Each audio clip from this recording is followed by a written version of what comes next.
The slice of apple pie sat on the chipped porcelain plate, steam still rising from the golden latticed crust, cinnamon and butter filling the air of the Kansas farmhouse kitchen. Klaus Weber's hands trembled as he gripped the edge of the wooden table, his knuckles white, his breath coming in short gasps. He had managed only 2 bites before his throat closed, before the memories came flooding back so powerfully that he could no longer swallow. Tears streamed down his face, silent at first, then accompanied by a sound somewhere between a gasp and a sob. Around the table, forks froze mid-air. Margaret Henderson stood near the stove, her flour-dusted apron still tied around her waist, watching this young German soldier, this enemy, this prisoner of war, weeping over a slice of her apple pie in the fading autumn light of 1944. No one moved. No one spoke. The moment stretched impossibly long, filled only with the sound of Klaus's quiet crying and the distant lowing of cattle in the evening pasture. Something had broken open in that kitchen, something that no amount of propaganda or hatred or fear could seal shut again. But to understand how that moment came to be, we must step back several months, to a time when Klaus Weber believed he would die on American soil, and Margaret Henderson believed she would never again sit at a table with a young man the age her son had been. In the summer of 1944, the United States faced a crisis that few civilians understood. Millions of American men had shipped overseas to fight in Europe and the Pacific, leaving farms across the heartland desperately short of hands to bring in the harvest. Wheat fields stretched golden and ready across Kansas, Nebraska, Iowa, and the Dakotas, but there were simply not enough workers to cut, thresh, and store the grain that would feed both the nation and its armies abroad. At the same time, prisoner of war camps across America were filling rapidly with captured German and Italian soldiers. By mid-1944, more than 370,000 Axis prisoners were being held on American soil, most of them in large camps built hastily in rural areas far from the coasts. The solution seemed obvious to military planners and agricultural officials. Put the prisoners to work on the farms. The Geneva Conventions permitted such labor, provided the prisoners were treated humanely, paid a small wage, and protected from abuse. And so began one of the strangest chapters of the Second World War, as thousands of German prisoners were transported from massive camps to small branch facilities, and from there dispatched to work on family farms across rural America. Klaus Weber had been captured in Tunisia in May of 1943, part of the Afrika Korps that surrendered after months of brutal desert warfare. He was 22 years old, thin and sunburned, his uniform tattered beyond recognition. Like most German soldiers, he'd been raised on a steady diet of Nazi propaganda that painted America as a land of gangsters, racial chaos, and moral decay. The rumors that circulated through the POW camps in North Africa were even more terrifying. Captured Germans would be tortured, starved, worked to death in labor camps, or simply executed. When Klaus and hundreds of other prisoners were loaded onto transport ships bound for the United States, many believed they were sailing toward their deaths. The journey across the Atlantic took nearly 3 weeks, the prisoners packed into the holds of Liberty ships that had been hastily converted for human cargo. The men spoke in whispers about what awaited them. Some claimed the Americans would put them in factories and work them until they dropped. Others insisted they would be sent to mines or quarries, never to see daylight again. A few pessimists suggested they would never leave the ships at all, that they would be dumped into the ocean once out of sight of land. When the ship docked in Norfolk, Virginia, Klaus expected chains, beatings, and the crack of rifle butts. Instead, American soldiers handed out sandwiches, real sandwiches with thick slices of ham, cheese, and fresh bread. Klaus stared at the food in disbelief. It was more meat than he had seen in months, perhaps years. Some prisoners refused to eat, convinced the food was poisoned or drugged. Others devoured their portions and asked for more, astonished when guards simply handed them additional sandwiches without question. From Norfolk, the prisoners were loaded onto trains that carried them westward across a landscape so vast it seemed impossible. Klaus pressed his face to the window and watched America roll past. Forests gave way to farmland, farmland to small towns with white churches and neat houses, towns to endless plains that stretched farther than his eyes could follow. Back home in Bavaria, A long journey meant traveling 50 or 60 kilometers. Here, the train rattled on for days, and still the land continued. The abundance shocked him. Fields bursting with crops, cattle grazing in numbers he could scarcely count, barns larger than entire village squares back in Germany. There were no bomb craters, no burned-out buildings, no signs of war at all except for the occasional propaganda poster or victory garden. While Europe tore itself apart, America seemed untouched, impossibly rich, and utterly foreign. The train deposited Klaus and 40 other prisoners at Camp Phillips in Salina, Kansas, a sprawling facility of wooden barracks surrounded by wire fences and guard towers. The camp was designed to hold more than 5,000 men, and by late summer of 1944, it was nearly full. But Klaus and many others did not stay long at the main camp. Within 2 weeks, he was assigned to a work detail at a local farm, part of a program that sent small groups of prisoners to help with the wheat harvest. The farm belonged to a family named Henderson, and Klaus was told he would be living in a converted barn on their property, along with 2 other prisoners, Ernst and Wilhelm, under the supervision of armed guards who would check on them daily. The prospect filled Klaus with fresh dread. At least in the large camp there had been numbers, witnesses, some measure of protection. On an isolated farm, far from oversight, what would stop the Americans from doing whatever they wished? Margaret Henderson received the news that she would be housing German prisoners with a mixture of fear and resentment. She was 43 years old, her face lined from years of sun and wind, her hands rough from work that never seemed to end. Her husband, Thomas, ran a wheat and cattle operation that covered nearly 800 acres, and before the war they had employed 3 steady farmhands plus seasonal workers during harvest. Now the farmhands were overseas, and Thomas, at 51, was trying to manage the operation with only his aging father and whatever day labor he could scrape together. When the county agricultural agent told him he could have 3 German POWs assigned to his farm for the remainder of the season, Thomas had agreed immediately. Margaret had not been consulted. Her opinion, she knew, would not have mattered anyway. But she lay awake that night, staring at the ceiling, thinking of her son David, who had died on Omaha Beach just 3 months earlier. David had been 19 years old, her only child, a boy who had never wanted to farm but had loved the land anyway. The telegram had arrived in June, delivered by a somber man in a Western Union uniform who could not meet her eyes. Killed in action. That was all it said. Killed in action, 3 words to encompass the destruction of her world. And now she was expected to feed the men who had killed him, or men like them at least, Germans, the enemy, boys who wore the same uniform as those who had filled her son with bullets and left him bleeding into the sand of a French beach. The rage sat in her chest like a stone, hard and cold, but beneath it was something even worse, exhaustion, a weariness so profound she could barely lift her head some mornings. Thomas had retreated into work, spending 18 hours a day in the fields, speaking to her only about practical matters, dinner, laundry, the cattle. They had not discussed David's death, not really. There were no words large enough to hold that grief. And now, German prisoners. Margaret wanted to refuse. She wanted to scream that she would not lift one finger to help the men who had taken her son from her. But she said nothing, because she knew there was no choice. The wheat had to come in. The cattle had to be fed. The farm had to survive, because if it did not, then David's death would mean even less than it already did. The truck arrived on a Tuesday morning in late August, dust rising behind it as it rumbled up the long dirt drive to the farmhouse.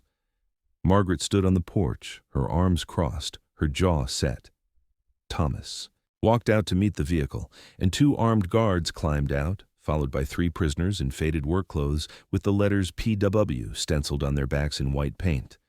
They were young, all of them, and thinner than Margaret had expected. One was tall and blond, his face angular and serious. Another was stocky with dark hair and a nervous expression. The third was medium height, with light brown hair and eyes that took in everything with a kind of cautious intelligence. That was Klaus, though Margaret did not yet know his name.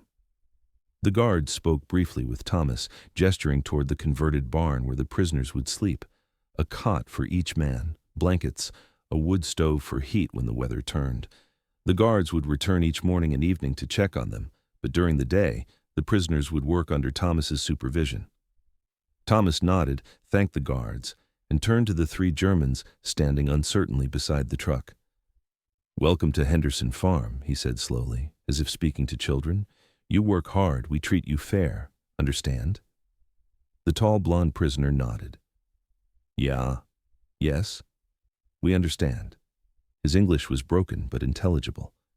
The stocky one looked at his feet. Klaus simply watched, his face carefully blank.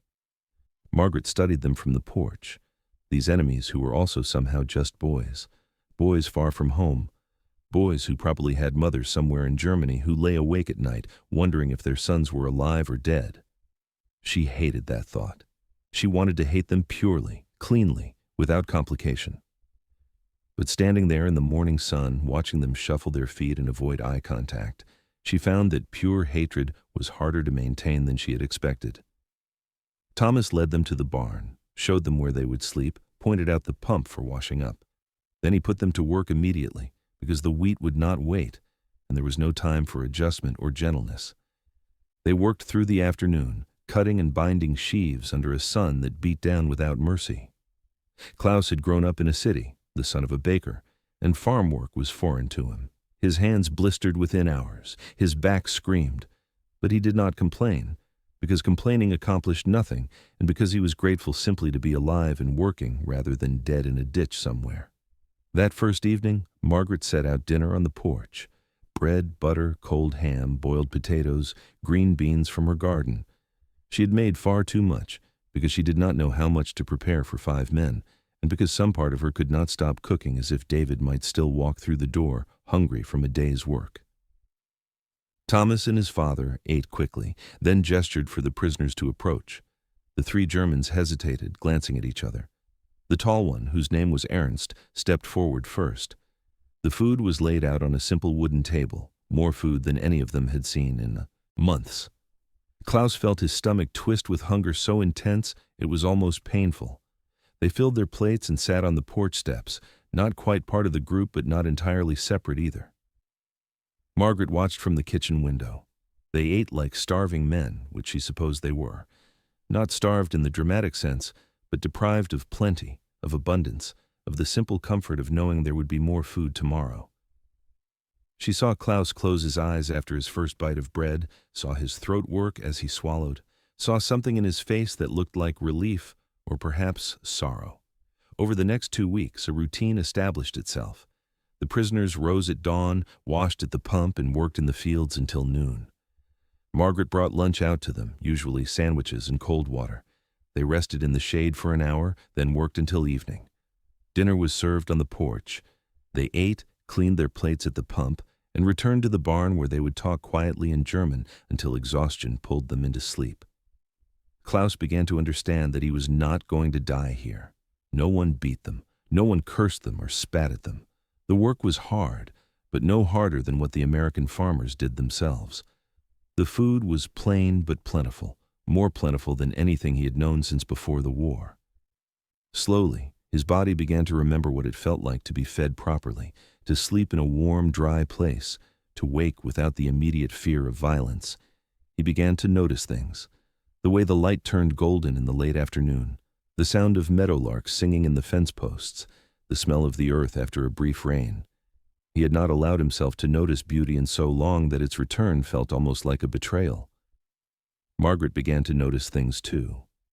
The tall one, Ernst, was sullen and spoke little, even to the other prisoners. The stocky one, Wilhelm, was eager to please, always nodding and smiling, though his eyes remained wary. But Klaus was different. Klaus worked with a quiet intensity, as if the labor itself was a form of meditation.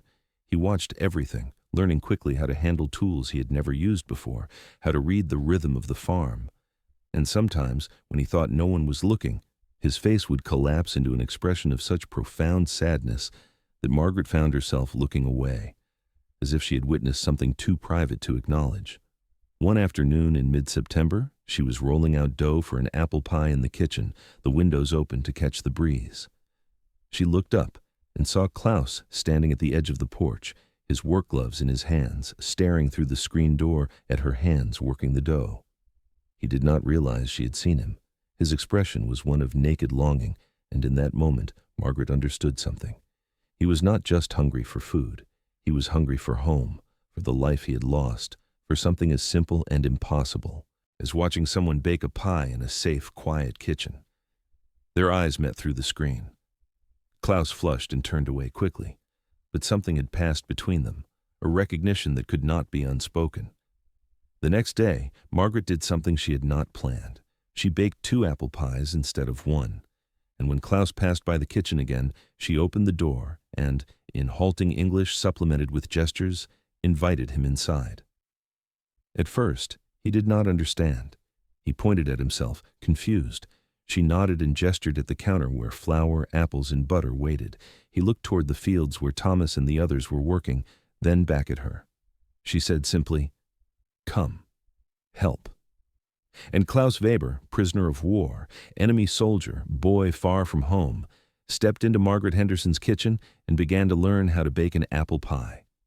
The kitchen smelled of flour and butter, scent so achingly familiar to Klaus that for a moment he could not move from the doorway. Margaret gestured again toward the counter, more insistently this time, and he stepped inside, removing his work cap and holding it awkwardly in his hands. The kitchen was modest but well kept, with cheerful yellow curtains at the windows and a cast-iron stove that radiated warmth even in the September heat. On the wooden counter sat a bowl of apples, their skins mottled red and green, a canister of flour, a block of butter wrapped in wax paper, and small glass jars containing what Klaus assumed were spices. Margaret pointed at the apples, then at a paring knife, then made a peeling motion with her hands. He understood. He set down his cap, rolled up his sleeves, and approached the counter.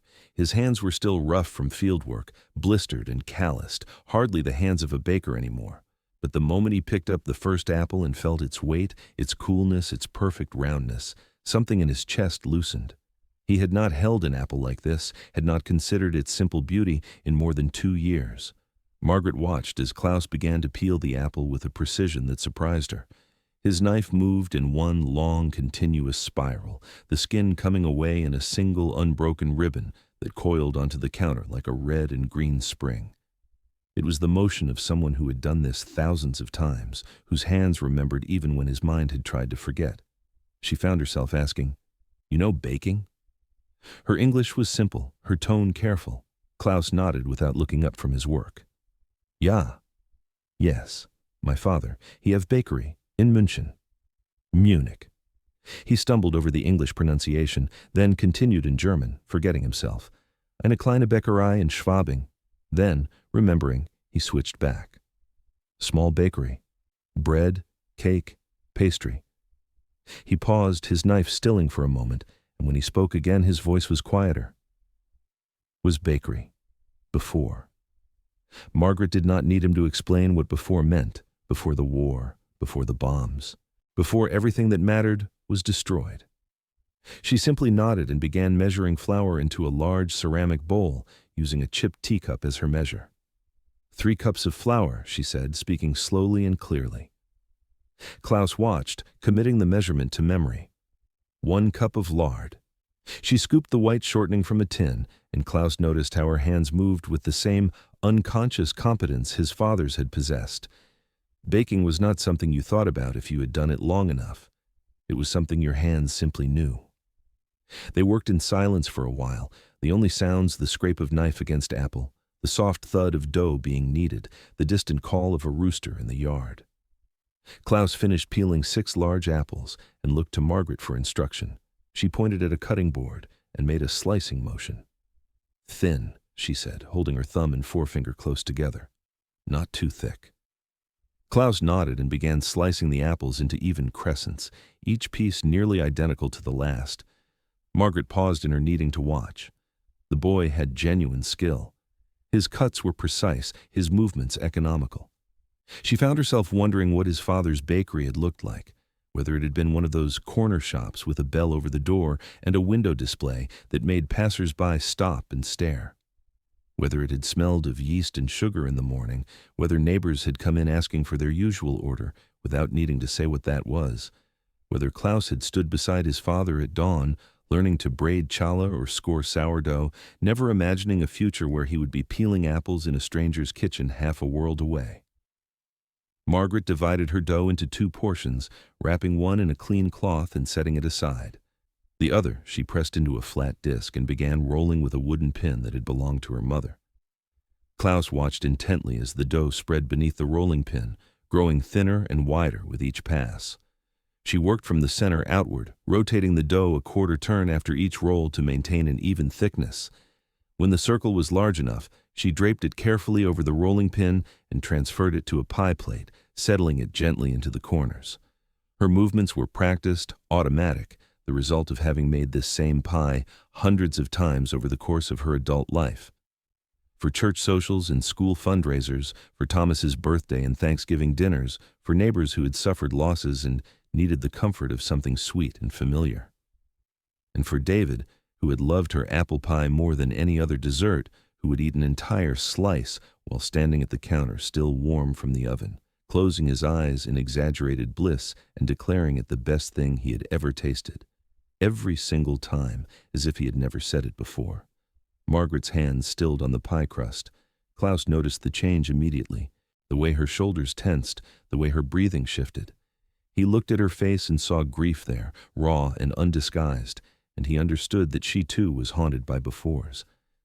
That this kitchen held ghosts he could not see, but whose presence he could feel as clearly as his own.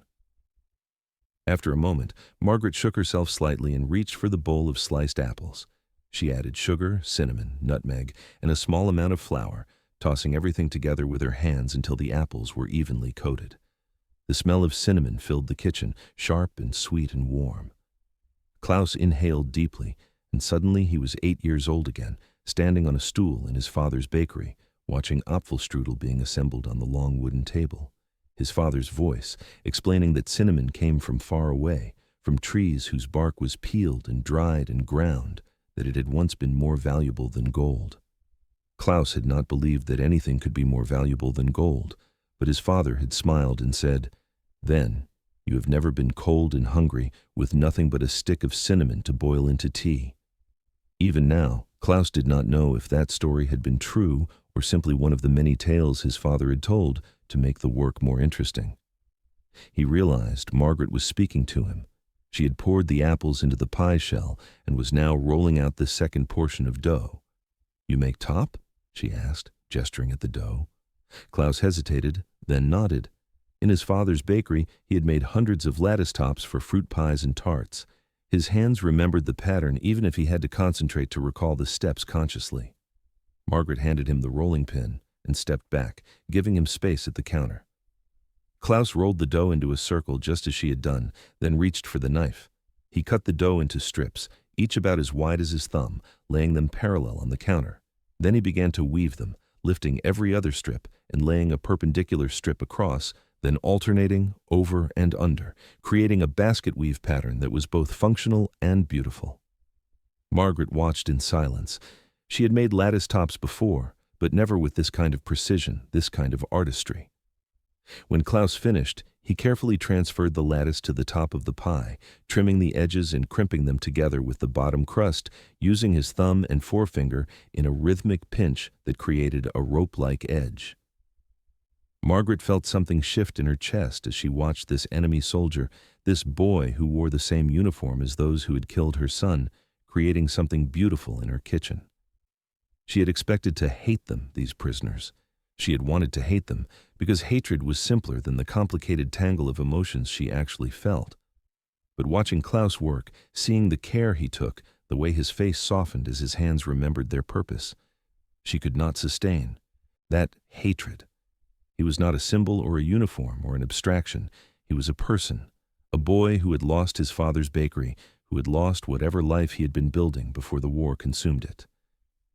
She thought of David, and for the first time since the telegram arrived, she allowed herself to imagine that somewhere in Germany, a mother was wondering about her son, wondering if he was alive or dead, if he was being treated well or poorly, if he would ever come home. That mother was her enemy, technically. But in this moment, in this kitchen, Margaret understood that they were also the same. Klaus stepped back from the counter, and Margaret inspected his work with an approving nod. She opened the oven door, testing the heat with her hand held inside for a count of 5, then slid the pie onto the middle rack. 45 minutes, she said, holding up 4 fingers, then 5. Klaus nodded. They stood awkwardly for a moment, unsure what to do with this unexpected intimacy they had created. Margaret gestured toward the kitchen table. "Sit," she said. "Coffee?" Klaus's eyes widened slightly. Real coffee had been a luxury even before the war, and in the POW camp they received only a thin chicory substitute that barely deserved the name. "Ja," he said quietly. "Please. Thank you." Margaret poured 2 cups from the pot that sat perpetually warming on the back of the stove, added cream to hers, and set both cups on the table. Klaus wrapped his hands around the cup, feeling its warmth, inhaling the rich, bitter smell before taking a small sip. It was strong and good and real, and he had to close his eyes against the unexpected kindness of it. Margaret sat across from him, her own cup cradled in her work-worn hands. They sat in silence, but it was not an uncomfortable silence. Outside, they could hear Thomas calling to the other prisoners, the sound of tools clanging, the low conversation in German that drifted through the open window. Inside, the kitchen was warm and peaceful, filled with the smell of baking apples and cinnamon and the promise of sweetness to come. After a while, Klaus spoke. "Your son," he said haltingly, the English words difficult. "He not here?" It was a dangerous question, too personal, but something in the shared work, in Margaret's unexpected kindness, had emboldened him. Margaret's hand tightened around her cup. For a long moment she did not answer, and Klaus thought perhaps he had gone too far, had violated some unspoken boundary. But then she spoke, her voice low and steady. "France," she said. "Normandy. June." He was 19. Klaus felt the weight of those words settle over him. He knew about Normandy. Every German soldier knew. The invasion beaches, the slaughter, the beginning of the end. He had not been there, had already been captured by then, but he had heard the stories from new prisoners who arrived at the camps. He looked at Margaret's face and saw the same grief he carried for his own father, his own sister. Different losses, different circumstances, but the same essential wound. "I am sorry," he said quietly, and he meant it with an intensity that surprised him. Margaret looked at him, really looked at him, seeing past the uniform with its white letters, past the designation of enemy, past everything that was supposed to separate them. She saw a boy who was sorry, who understood loss, who had been kind to apples and dough and the memory of a bakery that no longer existed. She nodded, not trusting herself to speak, and they sat together in silence until the timer she had set began to ring, tinny and insistent. Margaret rose and pulled the pie from the oven, its crust golden brown and perfect, the latticework crisp and beautiful, the filling bubbling up through the gaps in a way that promised it would be neither too runny nor too thick. She set it on a wire rack to cool and stood back, surveying their work. Klaus stood beside her, and for a moment they were not prisoner and captor, not German and American, not even man and woman. They were simply 2 people who had made something good together in a world that seemed determined to destroy everything beautiful. The days that followed fell into a new rhythm. Klaus continued to work in the fields with Ernst and Wilhelm, harvesting the last of the wheat, repairing fences, tending to the cattle that would carry them through winter. But several times a week, when the afternoon work was done and the evening stretched long before dinner, Margaret would catch Klaus's eye and give a small nod toward the kitchen.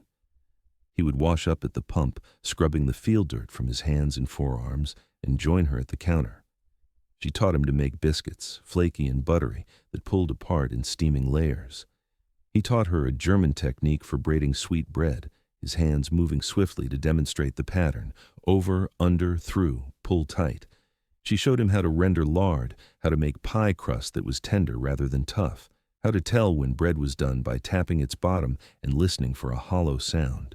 He showed her how to fold butter into dough to create layers, how to proof yeast properly, how to shape rolls so they rose evenly in the oven. Thomas watched these lessons with a mixture of confusion and grudging acceptance. He did not understand why his wife was teaching a German prisoner to bake, but he also recognized that something in Margaret had changed since Klaus started coming to the kitchen. She moved with more purpose. Her face, which had been locked in an expression of numb grief since David's death, occasionally softened into something that resembled peace. If baking with the German boy helped her carry her sorrow, then Thomas would not interfere. Besides, the results were undeniable. Fresh bread appeared on the table with increasing frequency. Pies and pastries materialized for Sunday dinners. The barn cats grew fat on scraps of dough and butter. Even Ernst and Wilhelm benefited, though. They seemed puzzled by Klaus's new role and occasionally teased him in German about becoming a housewife. Klaus did not care. The kitchen had become his sanctuary, the only place where he could forget for an hour or two that he was a prisoner, that his country was losing the war, that everyone he had loved was dead or lost or forever changed. In Margaret's kitchen, with flour on his hands and the smell of baking in his nose, he could almost believe he was home. One evening in early October, as the light turned golden and the air carried the first real chill of autumn, Margaret and Klaus worked together to make an apple pie, just as they had on that first day. But this time, there was no hesitation, no awkwardness, no careful distance.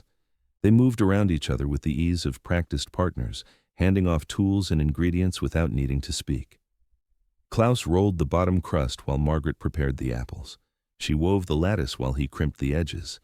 They worked in comfortable silence, and when the pie went into the oven, they sat at the table with coffee and waited. Margaret found herself thinking about the strange architecture of grief, how it could coexist with moments of contentment, how loss did not actually prevent life from continuing, even when it felt like it should. She looked at Klaus, who was staring out the window at the fields turning amber in the setting sun, and she realized that he had given her something unexpected. Not a replacement for David, nothing could ever do that, but a reminder that kindness could still exist, that connection could still be forged, that the work of hands creating something good was its own form of healing. When the timer rang and they pulled the pie from the oven, golden and perfect and smelling of cinnamon and butter and autumn, Margaret made a decision. Tonight she would serve this pie at the dinner table, and Klaus would sit with them, not on the porch steps but at the table itself, and they would break bread together like human beings. She did not know yet that this decision would lead to the moment that would change everything, to tears and recognition and a shattering of the careful walls they had all built to protect themselves from feeling too much. She only knew that it felt right, felt necessary, felt like the only possible next step. And so, that evening, as the sun set over the Kansas plains and the shadows grew long across the yard, Margaret Henderson set the table for 5.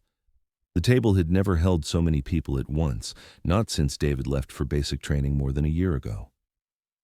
Margaret set out plates with a care that bordered on ceremony, each one placed just so, forks and knives aligned, napkins folded at each setting. Thomas watched from the doorway, his arms crossed over his chest, his weathered face unreadable. His father, old Martin, sat already at his usual spot at the head of the table, his gnarled hands resting on the worn wood, his rheumy eyes taking in the scene with quiet curiosity. Ernst and Wilhelm stood uncertainly near the door, clearly unsure whether they were truly meant to sit at the table or if this was some kind of test or trap. Klaus stood beside them, his hair still damp from washing at the pump, his work shirt clean but faded, the white PW letters stark against the blue fabric. Margaret gestured firmly at the empty chairs.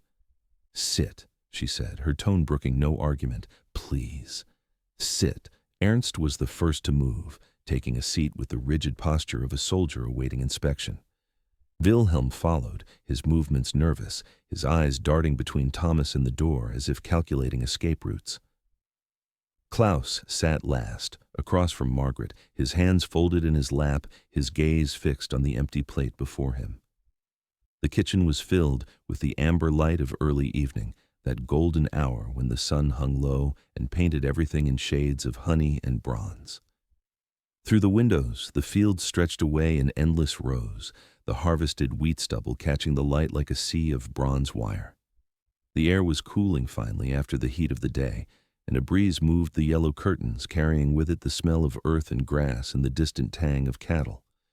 On the counter, the apple pie sat cooling, its lattice crust perfectly browned, the filling visible through the gaps, thick and glossy and studded with pieces of apple that had caramelized at the edges. Steam no longer rose from it, but the heat was still there, radiating outward, and the smell filled every corner of the kitchen, sweet and spiced and utterly intoxicating. Margaret served the meal she had prepared earlier, roasted chicken that Thomas's father had butchered that morning, mashed potatoes rich with butter and cream, green beans from her garden cooked with bacon, and fresh bread still warm from the oven. She moved around the table filling plates, and the men began to eat with the focused intensity of people who worked hard and were truly hungry. Conversation was sparse and awkward. Thomas asked his father about a section of fence that needed replacing. Martin grunted in response. Ernst and Wilhelm ate in silence, their eyes on their plates, clearly uncomfortable with the intimacy of sitting at the family table. Klaus ate slowly, methodically, but Margaret noticed that he looked at everything, the way the light caught the edge of a water glass, the pattern of flowers on the serving platter, the photograph on the wall of a young man in uniform, smiling, forever 19. David's senior portrait, taken just weeks before he enlisted. Klaus's eyes lingered there for a moment, then moved away quickly, as if he'd been caught looking at something forbidden. When the main meal was finished and the plates cleared, Margaret brought the pie to the table. She set it on a trivet in the center, and for a moment, everyone simply looked at it. It was beautiful in the way that simple things can be beautiful. Its geometry, perfect. Its colors, rich. Its promise, evident. Margaret cut slices with a knife that had belonged to her grandmother, serving each person with the careful precision of someone performing a ritual. The first slice went to old Martin, the second to Thomas, the third to Ernst, the fourth to Wilhelm, and the fifth to Klaus. She served herself last, a small slice, more gesture than genuine appetite. The men picked up their forks. Thomas took a bite and nodded his approval. Martin made a small sound of satisfaction. Ernst ate mechanically, his face showing no emotion. Wilhelm smiled nervously and mumbled something that might have been "thank you" in German. And Klaus lifted his fork, cut a small piece from the point of his slice, and raised it to his mouth. The moment the pie touched his tongue, time fractured. The taste was not just taste, it was memory made physical, flooding through him with such force that he could not breathe. He was 8 years old, sitting at the small table in the back of his father's bakery on a Saturday morning in October. His father had just pulled a fresh Apfelkuchen from the oven, its top dusted with cinnamon and sugar, its smell filling the warm kitchen. Klaus's mother was there, laughing at something his father had said, her hands white with flour, her apron stained with berry juice from the preserves she had been making. His sister Anna was there, only 6 years old, her face smeared with dough, her eyes bright with mischief. Outside the window, Munich was waking up, people walking past on their way to market, the sound of church bells in the distance, everything ordinary and safe and utterly permanent. His father had cut him a slice of the apple cake, still warm, and Klaus had taken a bite and thought, with the absolute certainty of childhood, that this was what happiness tasted like. And now, 16 years later, sitting in a kitchen in Kansas, an ocean away from everything he had ever known, a prisoner in a war his country was losing, that taste brought it all back with such vivid intensity that he could see his mother's face, hear his sister's laugh, smell the yeast and cinnamon that had perfumed every morning of his childhood. He took another bite, desperate to hold on to the memory, to make it last, but the intensity only increased. He saw his father kneading dough with strong, flour-dusted hands, saw the way morning light slanted through the bakery windows, saw Anna stealing pieces of marzipan when she thought no one was looking. He tasted every Saturday morning, every birthday cake, every Christmas stolen, every moment of ordinary joy that he had not known to treasure, because he had believed, with the unthinking faith of youth, that those moments would last forever. The memories crashed over him in waves, his father teaching him to braid challah, the rhythm of it, over and under and through. His mother singing as she worked, old folk songs in a voice that was not beautiful, but was filled with warmth. Anna at 13, already taller than their mother, already talking about boys and dances and a future that stretched ahead like an open road.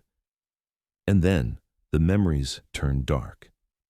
The night the SS came to conscript Klaus into the army, his father's face pale with fear but his voice steady as he said, "Be careful, mein Sohn, come home to us." The letter that reached him in North Africa, 3 lines in his mother's shaking handwriting. The bakery was hit in a bombing raid. Your father is dead. Anna is in hospital. I'm trying to find us a place to live. And then, nothing. No more letters. No way to know if his mother and sister were alive or dead, if they had food, if they had shelter, if they thought of him or had given him up for lost. Klaus's fork clattered against the plate, the sound loud in the quiet kitchen. He tried to take another bite, but his throat had closed. He could not swallow, could not breathe. The tears came without warning, hot and unstoppable, streaming down his face in a flood that he had no power to control. He had not cried when he was captured, not when he thought he would be executed, not during the long weeks in the prison ship, not even when he learned of his father's death. He had locked everything away, built walls inside himself to contain the grief and fear and rage that threatened to consume him. But now those walls shattered. The taste of apple and cinnamon had broken something fundamental, had reached past all his defenses and touched the raw, wounded place he had been protecting. He wept like a child, his shoulders shaking, his breath coming in gasps, his hands covering his face as if he could hide from the enormous, terrible weight of everything he had lost. The table fell silent. Forks stopped moving. Ernst stared at Klaus in shock, his face going pale. Wilhelm looked terrified, as if Klaus's breakdown might somehow contaminate him. Old Martin sat frozen, his watery eyes wide. Thomas half rose from his chair, his hand instinctively reaching toward the rifle that hung on pegs near the door, his face confused and alarmed. Something was wrong. The prisoner was having some kind of attack, some kind of episode, and Thomas did not know if it was dangerous or if he should call the guards or what the protocol was for a German soldier weeping at his dinner table. But Margaret knew. She understood immediately and completely what was happening because she had been there herself, had felt that same shattering, that same overwhelming flood of grief that could be triggered by the smallest thing. A song on the radio, the smell of David's jacket, the sight of his empty chair. She had learned that grief was not a single event, but an ambush that could strike at any moment. That memory was both gift and torment, that sometimes the kindest gesture could be the one that hurt most because it reminded you of everything you could no longer have. She stood slowly and walked around the table. Thomas looked at her, his hand still reaching for the rifle, his face questioning, but she shook her head firmly. She moved to stand beside Klaus, this boy who was supposed to be her enemy, this soldier who wore the same uniform as those who killed her son, and she placed her hand on his shoulder. The gesture was simple, unadorned, requiring no language. It said, "I see you. I see your pain. You are not alone."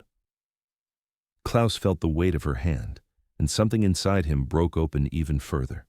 He could not stop crying, could not gain control, and so he simply wept, letting the grief pour out of him in great shuddering waves, while Margaret stood beside him with her hand steady on his shoulder, bearing witness to his pain, offering the only comfort she could, the comfort of presence, of acknowledgement, of shared understanding. Around the table, the other men sat frozen, uncertain what to do with this display of raw emotion, this vulnerability that seemed almost obscene in its intensity. Ernst looked away, his jaw tight, his own eyes suspiciously bright. Wilhelm stared at his plate, his hands trembling slightly. Old Martin's weathered face had gone soft, and he reached up with one gnarled hand to wipe at his own eyes. And Thomas, who had not cried at his son's funeral, who had not allowed himself to feel the full weight of David's death because someone had to be strong, someone had to keep the farm running, someone had to hold everything together, felt something crack in his chest as he watched his wife comfort the German boy. He saw in Klaus's grief a mirror of his own, saw the same devastating loss, the same impossible weight, the same terrible loneliness of mourning in a world that insisted on continuing as if nothing had changed. His hand fell away from the rifle. He sank back into his chair. And despite himself, despite everything he believed about strength and control and the necessity of holding emotion in check, Thomas felt tears begin to slide down his own weathered cheeks. He did not make a sound, but his shoulders shook, and his father reached over and gripped his hand with surprising strength, and the two of them sat there, 3 generations of farmers who had learned to endure whatever weather or war or fate threw at them, finally allowing themselves to feel the full weight of what they had lost. Margaret stood with her hand on Klaus's shoulder, and she thought about David, about the last time she had hugged him before he left, about the way he had smiled and promised to write every week, about all the things she had meant to say and never had the chance to. She thought about Klaus's father, a baker in Munich she would never meet, whose hands had taught his son to create beauty and sweetness in a world that had become ugly and bitter.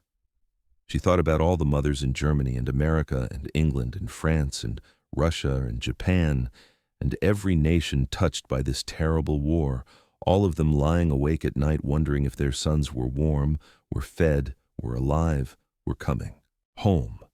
And she understood, with a clarity that was almost painful, that there were no enemies in this kitchen. There were only people who had lost too much, who carried wounds that would never fully heal, who were trying, in whatever small ways they could, to survive and to find meaning in the wreckage. The moment stretched on, held in suspension, the light fading toward dusk outside the windows, the smell of apple pie still hanging in the air. 6 people gathered around a table in the middle of nowhere, bound together by grief and war and the strange mercy of simple food. Finally, Klaus's crying began to subside. His breath steadied, coming in long, shuddering inhales and exhales. Margaret squeezed his shoulder once more, firmly, then released him and returned to her seat. She picked up her fork and took a small bite of her own pie, a signal that life would continue, that they would move forward from this moment, even though they would not forget it. One by one, the others followed her lead. Thomas wiped his eyes with the back of his hand and finished his slice. Martin ate slowly, each bite deliberate. Ernst and Wilhelm, still shaken, managed to finish their portions. And Klaus, after a long moment, picked up his fork and forced himself to take one more bite, then another, until his plate was clean.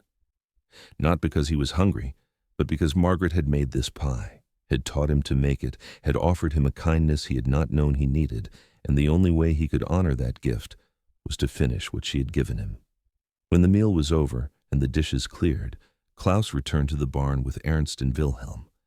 They did not speak about what had happened, but something had shifted between them, some understanding that pain was not weakness, that grief was not shameful, that all of them carried losses too heavy to bear alone. In the farmhouse, Margaret sat at the now empty table, her hands wrapped around a cup of cooling coffee. Thomas came to stand beside her, his hand resting briefly on her shoulder in an echo of the gesture she had given Klaus. They did not speak, but they did not need to. They had witnessed something together, something that could not be undone or forgotten. Tomorrow, the work would continue. The wheat would be stored, the cattle tended, the fences mended. The prisoners would labor in the fields, and the war would grind on toward its inevitable conclusion. But tonight, in this kitchen, something had changed. The boundaries that separated Victor from vanquished, American from German, us from them, had proven more fragile than anyone had believed. A slice of apple pie, a taste of home, a moment of shared grief, these small, ordinary things had accomplished what weapons and propaganda never could. They had reminded everyone present that beneath the uniforms and flags and ideologies, they were all just human beings trying to survive a war that none of them had chosen, carrying losses that would shape them for the rest of their lives, looking for whatever small mercies they could find in a world that seemed determined to offer none. The morning after Klaus wept over apple pie, the farm woke to frost on the grass and a sky so clear it seemed scrubbed clean. Margaret found Klaus at the pump, washing his face in water cold enough to sting, his movements slow and careful, as if he were nursing a hangover of emotion rather than alcohol. Their eyes met briefly, and she saw embarrassment there, shame perhaps at having broken down so completely in front of strangers. She shook her head slightly, a gesture that said there was nothing to be ashamed of, and handed him a clean towel. That afternoon, when the field work paused for the midday meal, she called all 3 prisoners into the kitchen. Ernst and Wilhelm came reluctantly, uncertain what this summons meant, but Klaus followed without hesitation. Margaret had laid out ingredients on the counter: flour, butter, apples, sugar, cinnamon. She gestured at the array and said simply, "You learn, all of you. Today, we bake." What followed over the next weeks was a transformation none of them could have predicted. Margaret taught all 3 prisoners to bake, not just Klaus but Ernst, with his sullen silence, and Wilhelm with his nervous energy.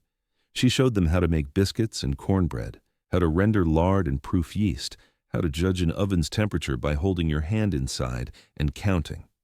Ernst, it turned out, had steady hands and a surprising patience for the repetitive work of kneading dough. Wilhelm discovered he had a talent for decorating, for crimping pie edges into elaborate patterns and scoring bread loaves with designs that were almost artistic. And Klaus, with his baker's heritage, became Margaret's assistant, translating her instructions into German when the others struggled to understand, demonstrating techniques, troubleshooting problems. The kitchen became a classroom, a sanctuary, a place where the war seemed very far away, and the only thing that mattered was whether the bread would rise or the pie crust would be flaky. Thomas watched this development with bemusement, but did not interfere. The prisoners still worked hard in the fields, still completed every task assigned to them, and now the house smelled perpetually of baking, which was not a hardship by any measure. Within a month, fresh bread appeared on the table every morning. Pies materialized for Sunday dinners. When neighbors came by to help with a barn raising, Margaret served apple strudel that Ernst had made, the pastry so delicate it shattered at the touch of a fork. Word spread. At church, women asked Margaret how she managed such baking with rationing still in effect, and she explained carefully that the German prisoners were helping her. The response was mixed. Some women nodded with understanding, their own sons or husbands overseas, their own kitchens understaffed. Others frowned with disapproval, scandalized that Margaret would allow enemy soldiers into her home, much less teach them family recipes. But the quality of the baking spoke for itself, and gradually even the skeptics softened. When Margaret brought a German chocolate cake to the church social, made by Wilhelm following a recipe his grandmother had taught him, it was devoured within minutes, and several women quietly asked if she might share the recipe. At Camp Phillips, where the prisoners returned each weekend for inspection and mail call, Klaus became something of a curiosity. Other prisoners asked about the Henderson farm, about the work, about the food, about whether the stories they had heard were true. Was it really as good as people said? Did the farmer's wife really teach them to bake? Was there really apple pie every week? Klaus answered carefully, not wanting to boast or make others jealous, but unable to hide the fact that, yes, the Henderson farm was different, was better, was more humane than most assignments.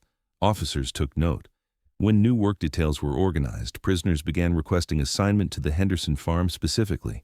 Some were granted those requests, rotating in for a few weeks at a time, and they returned to camp with their own stories of Margaret's kitchen, of fresh bread and patient instruction, of a place where prisoners were treated not as enemies, but as people. The Henderson farm developed a reputation, became known as one of the best assignments a POW could hope for, a place where dignity was preserved and kindness was not seen as weakness. This pattern repeated itself across rural America in ways both large and small. In Nebraska, a rancher's daughter taught Italian prisoners to make ravioli and discovered their techniques for pasta making were far superior to her own. In Texas, German prisoners introduced farmers to crop rotation methods they had learned in Bavaria, increasing yields and soil health. In Wisconsin, a dairy farmer and his German workers collaborated to improve milking efficiency, sharing knowledge that crossed language barriers. These were not grand gestures or official reconciliation programs. They were small human connections forged through proximity and shared labor, through the basic recognition that beneath uniforms and flags, people were simply people. The propaganda on both sides had painted enemies as monsters, but daily contact revealed them to be brothers and sons and fathers and neighbors, scared and homesick and doing their best to survive. Slowly, farm by farm, kitchen by kitchen, the walls began to come down. The war in Europe ended in May of 1945. Klaus was working in the Hendersons' wheat field when Thomas came running from the house, waving his hat and shouting that Germany had surrendered. Ernst and Wilhelm dropped their tools and stood frozen, uncertain whether to feel relief or shame or grief. Klaus felt all three simultaneously, a complicated knot of emotions he could not untangle. The war was over. He had survived. But his country had lost, his home was destroyed, and he had no idea what awaited him. The prisoners remained on the Henderson farm through the summer and into fall, because repatriation was a slow process and the harvest still needed to be brought in. But the atmosphere changed subtly. They were no longer enemy combatants, just displaced persons waiting to go home to a home that no longer existed in any recognizable form. Margaret continued the baking lessons, but with an increased urgency now, as if she needed to give them every skill she could before they left, as if recipes might be armor against whatever hardships awaited them in Germany. In November of 1945, Klaus and the others received their repatriation orders. They would be shipped back to Europe within the month. On his last evening at the Henderson farm, Margaret gave Klaus a small notebook, the kind schoolchildren used for arithmetic, and inside she had written down every recipe they had made together: apple pie with lattice crust, buttermilk biscuits, sourdough bread, cinnamon rolls. Each recipe was written in her careful hand, with notes and adjustments and small pieces of advice. She also included a separate card, handwritten on cream-colored paper, with just the apple pie recipe and a note at the bottom: "For your father's memory." Klaus held the notebook like it was made of glass, terrified he might damage it, and promised Margaret he would keep it safe. She nodded and pressed a package into his hands as well, wrapped in brown paper and tied with string. Inside were letters of reference testifying to his character and work ethic, should he ever need them. Also a tin of butter cookies she had made that morning. Klaus tried to thank her but could not find words adequate to the moment, and so he simply embraced her, briefly and awkwardly, and whispered "Danke" in her ear. Margaret hugged him back, this boy who had reminded her that even in the midst of loss, human connection was possible. The ship back to Europe was crowded and miserable, but Klaus barely noticed. He spent the journey copying Margaret's recipes into a second notebook, terrified the original might be lost or damaged, committing every measurement and instruction to memory. When he finally arrived in Germany in early 1946, the devastation was worse than he had imagined. Munich was rubble. Entire neighborhoods had been erased.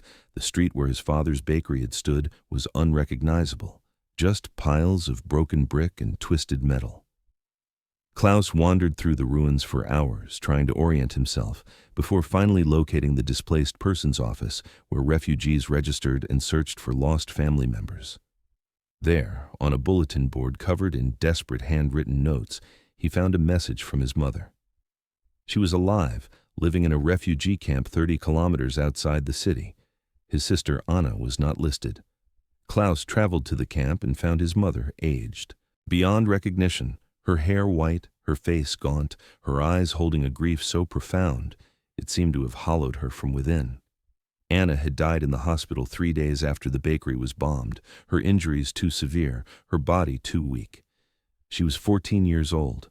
Klaus held his mother while she wept, and he understood that some losses could never be reconciled, never be made sense of, only endured. In the years that followed, Klaus worked whatever jobs he could find in the chaos of post-war Germany. He hauled rubble, repaired buildings, sorted supplies for the Allied occupation forces. But at night, in the cramped room he shared with his mother in a crumbling apartment building, he baked. He used Margaret's recipes, modifying them for German ingredients and tastes, creating breads and pastries that he sold from a cart on street corners. The money was meager, but the work was meaningful, connecting him to his father's memory and to the strange sanctuary he had found in a Kansas kitchen.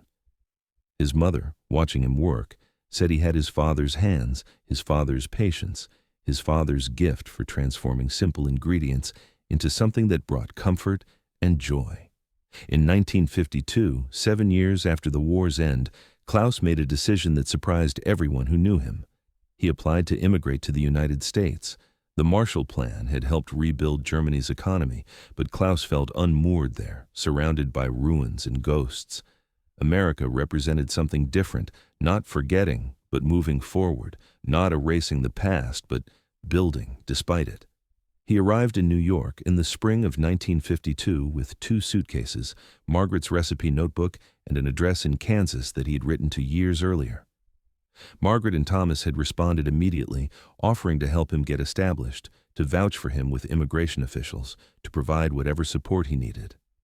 When Klaus stepped off the bus in the small Kansas town nearest to the Henderson farm, Margaret was waiting. She was older now, her hair mostly gray, her face more lined, but her smile was the same. She embraced him like a son, and Thomas shook his hand with genuine warmth. They helped him find a small storefront in town, helped him secure a loan from the bank, helped him navigate the paperwork and regulations required to open a business. In October of 1952, Klaus Weber's bakery opened its doors. The shop was modest, just a single room with a display case and a small kitchen in back.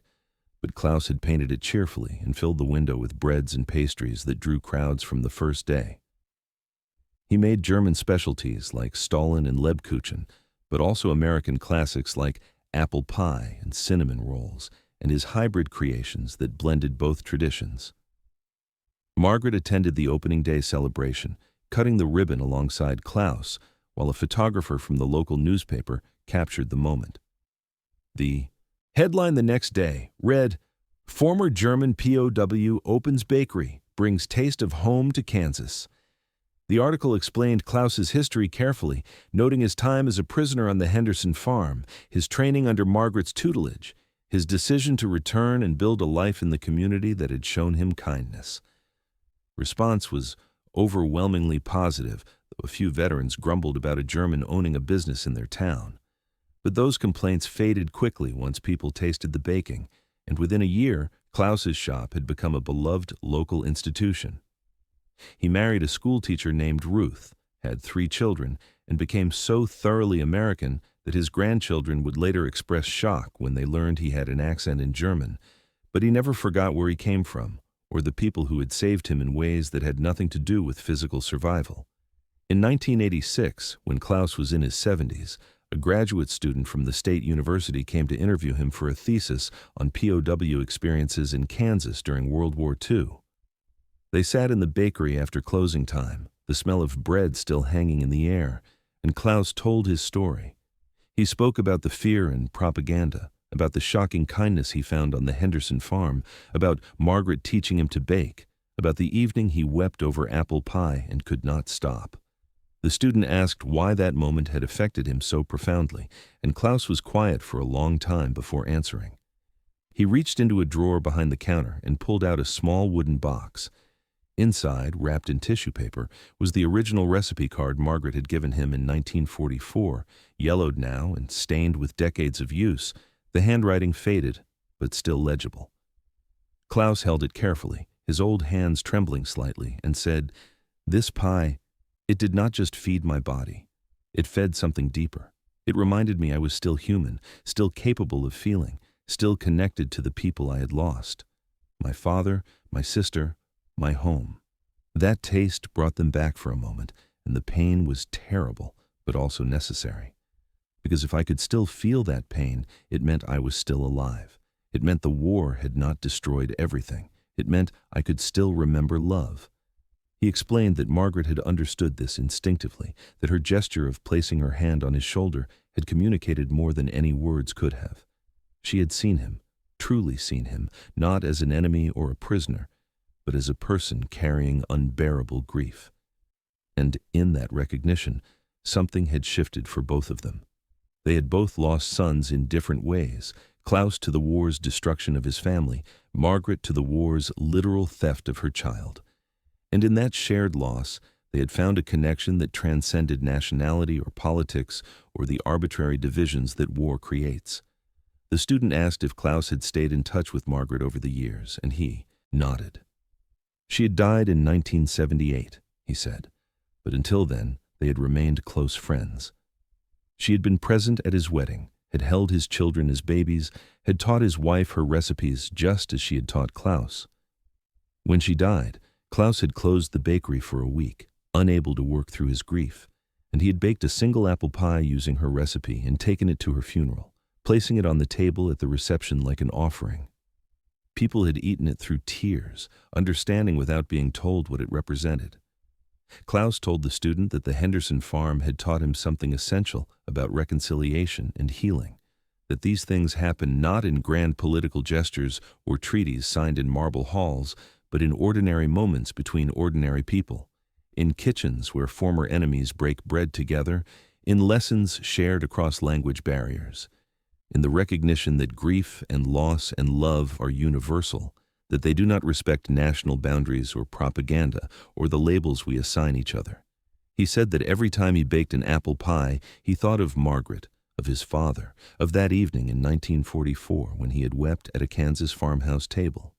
And he thought about all the small mercies that had sustained him through captivity and loss and rebuilding, the accumulated kindnesses that had slowly convinced him that life was still worth living, that beauty could still be created, that the future was not entirely closed. The student asked what message Klaus would want people to take from his story, and he considered the question carefully before answering.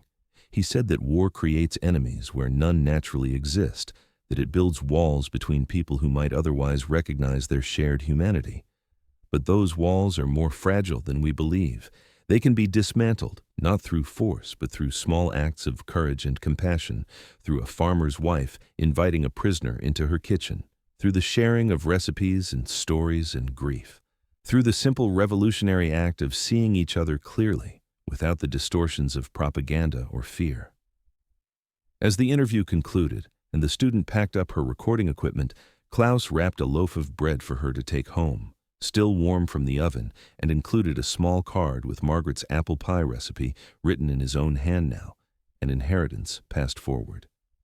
He told the student that if she learned nothing else from his story, she should remember this, that kindness is never wasted, that human connection can survive even the worst circumstances, and that sometimes the most important battles are won not with weapons, but with flour and butter and cinnamon, and the willingness to see the person standing across from you as someone worthy of dignity and care. The student left, and Klaus locked the bakery and walked home through the quiet Kansas evening, past fields that had been harvested and lay, waiting for spring, under stars that were the same stars that had watched over him in a German prison ship on a Kansas farm through all the years of loss and rebuilding. And he thought, as he often did, about the strange and merciful architecture of his life, about the unlikely kindness that had saved him, about the taste of apple pie and the way it had broken him open and allowed him to begin healing. About Margaret Henderson, who had taught him that even enemies can become friends, that even the deepest wounds can begin to close, and that sometimes love is simply the act of bearing witness to another person's pain and saying, through gesture or word or shared work, you are not alone. This too shall pass. And until it does, we will bake bread together and remember that we are human, and that being human means we are capable of both terrible cruelty and extraordinary grace, and that we get to choose every single day which of those capacities we will nurture in ourselves and in the world.